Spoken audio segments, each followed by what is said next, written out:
మీకు తెలుసా, మీరేంటో దేవునికి మీరు తల్లి గర్భంలో రూపించబడక ముందే తెలుసు. అలాగే మనల్ని తల్లి గర్భంలో రూపించేటప్పుడే దేవునికి మన జీవితంపై ఓ చిత్తం ఉంటుంది. అయితే ఆయన చిత్తాన్ని మనం ఇష్టపడి చేయాలి, కానీ ఆయన మనల్ని బలవంతం చేయడు. ఒకవేళ దేవుని చిత్తాన్ని మనం ఇష్టపూర్వకంగా నెరవేరిస్తే మన జీవితం ఎందరికో ఆశీర్వాదకరంగా మారుతుంది. ఇలానే ఒక వ్యక్తి తన జీవితాన్ని దేవుని చిత్తానికి అర్పించుకుని ఎందరికో ఆశీర్వాదకరంగా మారాడు. అతనే డేవిడ్ లివింగ్స్టన్.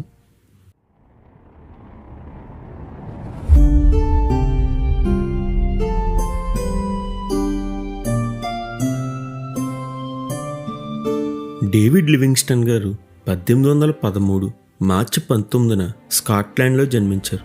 ఈయన తల్లిదండ్రులు నీల్ లివింగ్స్టన్, ఆగ్నెస్ లివింగ్స్టన్. ఈయన వీరికి గల 7 సంతానంలో రెండో వ్యక్తి.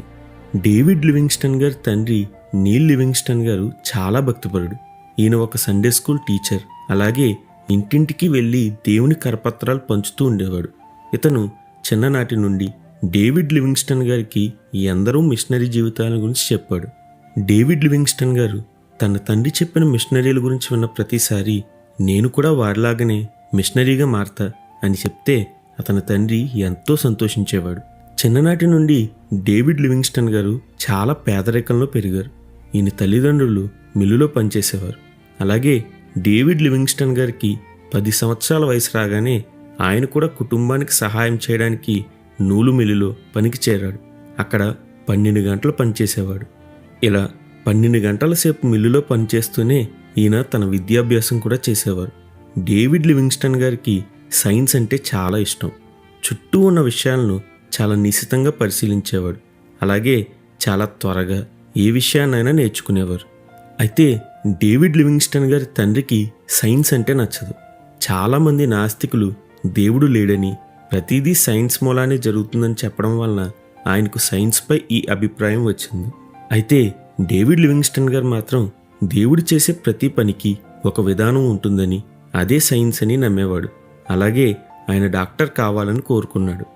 ఇలా డేవిడ్ లివింగ్స్టన్ గారు వయసులో ఎదుగుతూ ఓ పక్క మిల్లులో పని, ఇంకో పక్క విద్యాభ్యాసం చేస్తూ తాను కోరుకున్నట్లు డాక్టర్ విద్యను పూర్తి చేశారు.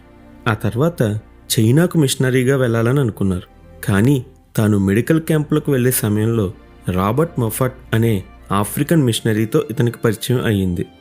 ఆయన ద్వారా ఆఫ్రికాలో ఎందరో ప్రజలు ఇంకా సువార్తను వినలేదని తెలుసుకుని డేవిడ్ లివింగ్స్టన్ గారు 1840 డిసెంబర్ 8న ఒక ఓడలో ఆఫ్రికాకు ప్రయాణం అయ్యారు.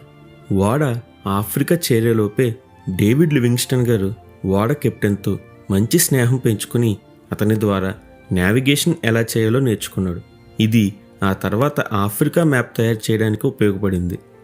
ఆఫ్రికాలో మూబ్సాటా అనే ప్రాంతంలో స్థావరం ఏర్పరచుకుని చుట్టుపక్కల గ్రామాలకు తిరుగుతూ డేవిడ్ లివింగ్స్టన్ గారు స్వాత బోధించేవారు. మూబ్సాటా గ్రామం వారు గొర్రెలను మేపేవారు. అయితే వీటిపై తరచూ సింహాలు దాడి చేసేవి. ఒకసారి మూబ్సాటా గ్రామంలో గొర్రెలు కాసేవారితో పాటు డేవిడ్ లివింగ్స్టన్ గారు కూడా వెళ్ళారు. అక్కడ ఒక సింహం ఉండటం గమనించి డేవిడ్ లివింగ్స్టన్ గారు దానిని షూట్ చేశారు. అయితే అది మాత్రం వచ్చి అమాంతం ఈయన ఎడం భుజాన్ని కరిచింది. ఆ భుజం ఎముక విరిగి మాంసం ముద్ద బయటకు వచ్చింది. డేవిడ్ గారి పక్కనే ఉన్న ఆ గ్రామవాసి ఆ సింహాన్ని పొడిచి డేవిడ్ గారిని విడిపించాడు. అయితే ఈ గాయం కారణంగా డేవిడ్ గారు తర్వాత తన జీవితకాలం అంతా ఆ చేతిని తన భుజం కంటే ఎక్కువగా లేపలేక, దానితో ఏ పని చేయలేక చాలా బాధపడ్డారు. ఆ తర్వాత 1845 జనవరి 9న డేవిడ్ లివింగ్స్టన్ గారు రాబర్ట్ మఫట్ గారి కుమార్తె మేరీ గారిని వివాహం చేసుకున్నారు. వీరికి పిల్లలు పుట్టాక వారు ఆఫ్రికా వాతావరణానికి ఇమ్మడలేకపోవడంతో డేవిడ్ గారు మేరీ గారిని ఇంగ్లాండ్ పంపించేశారు. త్వరలోనే వచ్చి ఆమెను కలుసుకుంటా అని చెప్పి ఆఫ్రికాలో తన సేవ కొనసాగించారు. అయితే ఈ సమయంలో ఆఫ్రికాలో వేడి కారణంగా ఆయన చర్మం నల్లగా మారిపోయింది. అలాగే ఒక చెట్టు కొమ్మ విరిగి ఆయన ఎడమ కంటిని చీల్చుకుని పోయింది. దీనివలన కంటి నుండి నీరు కారి ఆయన ఎడమ కన్ను పనిచేయడం మానేసింది.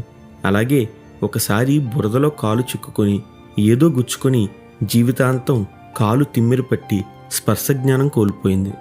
ఇలా 5 సంవత్సరాల తర్వాత ఇంటికి తిరిగి వెళ్ళిన డేవిడ్ గారిని ఆయన భార్య గుర్తుపట్టలేకపోయింది. ఆయన నల్లగా, ఎడమ కన్ను, ఎడమ చెయ్యి, ఎడమ కాలు పనిచేయని వ్యక్తిగా ఆమెకు దర్శనం ఇచ్చారు. ఇలా అలుపెరగక దేవుని సేవలో కొనసాగుతున్న డేవిడ్ లివింగ్స్టన్ గారికి సహాయంగా ఉందాం అని పిల్లలు పెద్దగా అయ్యారు కాబట్టి ఈసారి మేరీ గారు కూడా ఆయనతో ఆఫ్రికాకు ప్రయాణం అయ్యారు. అయితే ఆఫ్రికా రాగానే ఆ ప్రాంతంలో ఉన్న మలేరియా వ్యాధి సోకి మేరీ గారు 1862 ఏప్రిల్ 27న ప్రభువులో నిద్రించారు.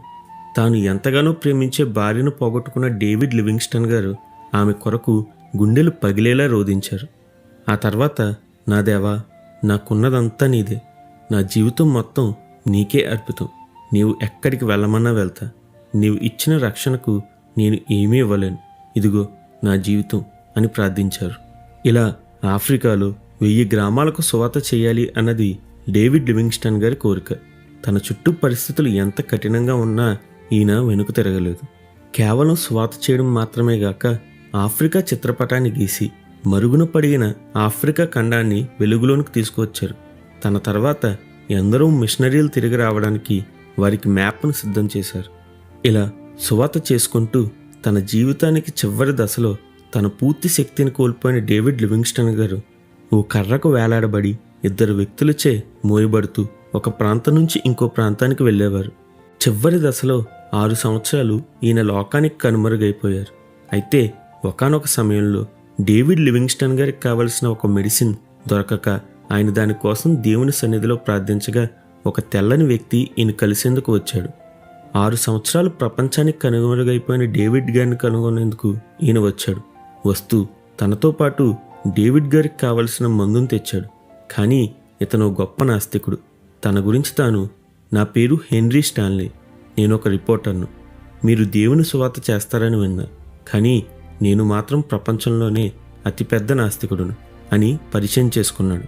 అయితే 4 నెలలు డేవిడ్ లివింగ్స్టన్ గారితో గడిపిన ఈయన ఒకరోజు యేసుక్రీస్తు ప్రేమ నన్ను బంధించింది అంటూ ఆఫ్రికాలో మోకరించి దేవుని రక్షణను అంగీకరించాడు.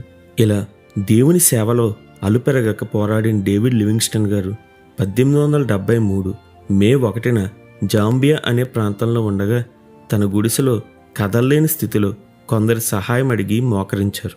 ఇలా మోకరించి ప్రార్థిస్తూనే తన పని పూర్తి చేసుకుని తన కొరకు సిద్ధపరిచిన కిరీటం పొందడానికి పరలోకం చేరిపోయారు. ఆఫ్రికా ప్రజలు ఆయన గుండెను ఆఫ్రికాలోనే పాతిపెట్టుకున్నారు. ఎందుకంటే అది ఎప్పుడూ వారి కోసమే పరితపించింది. ఆయన దేహం ఇంగ్లాండ్లో పాతిపెట్టారు.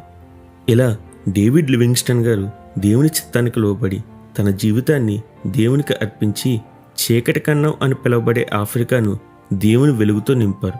అలాగే ఎందరికో ఆశీర్వాదకరంగా మారారు.